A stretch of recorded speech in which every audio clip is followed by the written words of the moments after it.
Hey, welcome to the shop. Well, we're not in the shop, but that's my thing. Today I want to tell you the story about my CB550K restoration and the lessons it taught me, or reaffirmed for me at least. I have video slideshows about that project on my channel here now, but I've never really given the background on why I bought it and how the project went and what I learned from it. I bought it in the fall of 2015 after I had been looking for a Honda CB550K for ages, literally decades, and I just didn't have any luck finding one of those, so I kind of stumbled onto this one and it looked like a good project, so I bought it. I've always had a soft spot for those mid-70s Honda 4s. You know, Honda kind of turned the motorcycling world upside down with the 754 in 1969, and then they followed that with smaller displacement bikes in the 70s.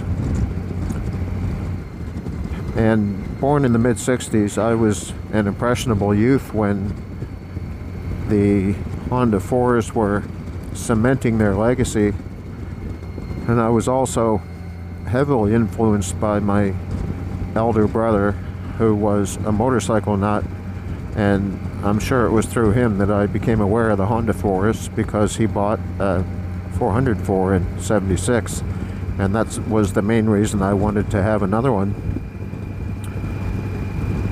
But I had never owned one myself back in the day. In the early 80s I had a chance to use a 77 404 for an entire summer, but it was a loaner from a friend of the family, and I later had an 82 750 Nighthawk, which is the double overhead cam descendant of the 754, but I never had one of the original 4s back in the day.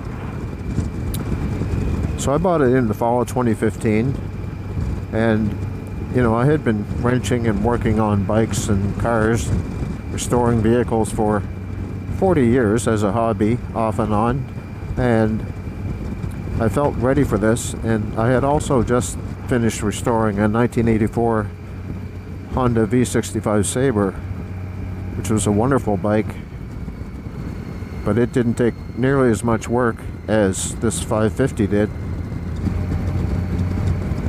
You know, this 550 had sat for 34 years, from 1981 to 2015 when I got it, and it had all the signs of having sat that long. There was lots of rust in the gas tank and lots of gunk in it. The brakes were stuck and the clutch was stuck. The engine still turned over. The carburetors were a mess, and things like O-rings were hardened, etc. It had quite a bit of rust here and there on the outside, as well as corroded aluminum. So when I got it home, the first thing I wanted to do was just get it running. I wanted to know that this bike had the bones for a good project. And by that I mean, is the engine likely to work well? Does the transmission work? Is the frame straight? Are all the original parts there? Is the paint good? That kind of thing. And visibly it looked pretty good, but it wasn't running.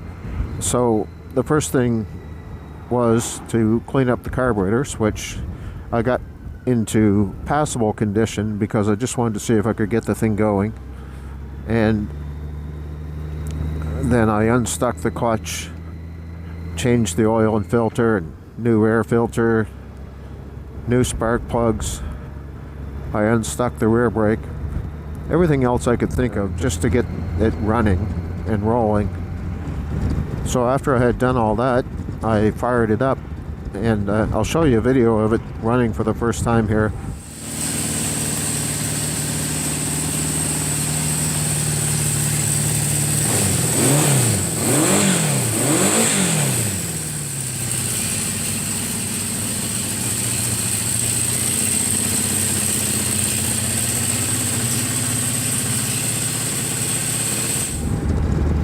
You can see that it smoked quite a bit,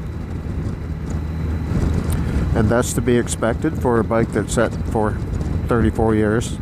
And that eventually went away after about an hour of runtime. So then I geared up a temporary fuel supply and I took it for a little ride, probably about 2 kilometers, and it seemed to work okay. The transmission was good and the engine seemed to work fine, although it had a concerning tick up top that I'll talk about later. As it turns out, I don't explain later what was wrong with the top end of this engine and what was causing that tick. And that was that there was a design flaw in the valve cover. Where the rocker arm shaft inserted into the valve cover, it was just a bore in the aluminum and it had no bushing there. So the rocker arm shaft was turning in that hole and eventually wore it kind of into an oval shape like I have shown here. And that was causing the rocker arm to move up and down, and the cam follower surfaces weren't wearing evenly on the camshaft. As well, the rocker arm was rocking too high, so it was hitting these valve inspection covers that these bikes had on the valve cover. So that was causing that mark I've got circled here, and that was the ticking noise that I heard in that engine. Honda fixed this flaw in 1977, and those valve covers would work on the 75 and 76 engines, so I was able to get one of those, and that fixed this engine. So back to the ride. But overall, the bones for a good frame-off restoration project were there. I didn't really do much hands-on work to the bike in the next year and a half. I was busy with other things, and if you're tackling a project like this, especially the first time, you have to do a lot of research. You have to know what parts you need and where you can get them, or how you can restore other parts. And if there are aftermarket parts you need, you want to know that you're buying good quality ones, so you have to do your research. So it takes some time, and I spent about a year and a half shopping for parts and doing research, and then I felt I was ready to tackle it, so I did in, I'll say, September-ish of 2017. And the way I went about it is really just common sense, and the way anyone else would do it, I'm sure, is take it apart one assembly at a time and disassemble that as far as you can or need to, and then restore the parts or replace anything that's needed. Restoring rusty metal is pretty easy with evaporust, and it's easy to restore corroded aluminum with sanding and polishing. And then where I couldn't buy OEM parts, I bought aftermarket, and then once you have everything you need, I put it back together as much as possible and carry on to the next part. The engine took a lot of work cosmetically. Mechanically, it was pretty good, and because the engine sounded pretty good aside from a tick up top, I didn't feel that it needed a lot of work internally. But it did take me 2 or 3 weeks of my spare time to get it cleaned and sanded and then painted on the exterior, and I had geared up a little cradle for it that allowed me to hang it upside down from sawhorses, which made it really easy to work on. And once I did get it painted, I just let it sit to cure for quite a while and worked on things like the frame as well as the side covers on the engine, etc. A project like this has a lot of work that you might not anticipate when you go into it, and if you want to really pay attention to the details, which you have to do to get an old bike like that back to, we'll say showroom condition or as close as possible, there are hundreds of little bolts and screws that you'll want to refinish, and assemblies like the electrical panel or the handlebar controls or the seat, which is quite a bit of work on its own. These all take time and effort, but I worked my way through them, and by summer of 2018, we'll say about 9 months into it, I pretty much had the bike finished. But this is where I learned or had reaffirmed an important life lesson. Although I had the bike put back together and everything should have been fine, I was having a series of electrical gremlins, and I had a carburetor issue that had me remove the carbs from the bike at least a dozen times over the course of a week or two. And these electrical gremlins were really hard to diagnose. It wasn't making sense to me. And I was, by this point, getting tired of the project because I just wanted to ride the thing. It was midsummer, and I just wanted to be done. But as I said, I encountered one problem after another. And when you work on an old machine like this for months at a time, it will start to develop its own character. You know, just like people, some machines are easier to work with than others. Some are less stubborn than others. And boy, this one fought like a champ in the last rounds.